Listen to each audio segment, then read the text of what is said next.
సోదరులకు తెలియజేస్తే. పల్నాడు జిల్లా చిలకలూరిపేటలో నిర్వహించిన కార్యక్రమంలో కాంగ్రెస్ పార్టీ ఇన్ఛార్జి రాధాకృష్ణ జర్నలిస్టుల పాత్రపై కీలక వ్యాఖ్యలు చేశారు.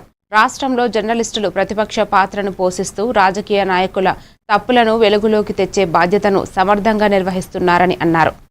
సమాజంలో జరుగుతున్న అనేక సమస్యలను బయటపెట్టడంలో మీడియా కీలక పాత్ర పోషిస్తోందని, ప్రభుత్వాలను సైతం ప్రభావితం చేసే శక్తి జర్నలిస్టులకు ఉందని ఆయన పేర్కొన్నారు.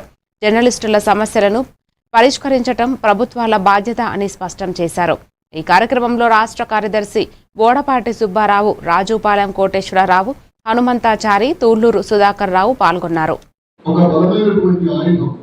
ఆ కాలాన్ని చూసి గదగద వణికిపోయినటువంటి చక్రవర్తులు కూడా ఉన్నారు. దానికి ఉదాహరణ నెపోలియన్ బోనపార్టీ.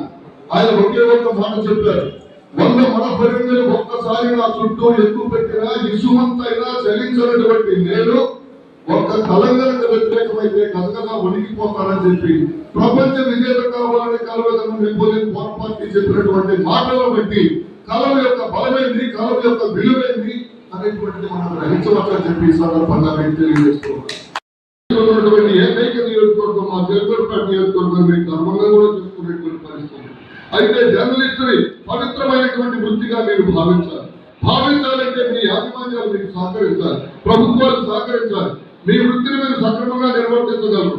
ఎప్పుడు మీరు మీ కుటుంబ సభ్యులు కొత్త చేత పట్టుకుని రోడ్డు మీదకి రాకుండా వాళ్ళు సక్రమంగా తిరగడానికి, ఉండడానికి మరి మంచి పరిస్థితులు కనుక కల్పించగలిగినట్లయితే మీ కళను తప్పకుండా హలం కన్నా బలంగా ఈ యొక్క క్షేత్రాన్ని, రాజకీయ క్షేత్రాన్ని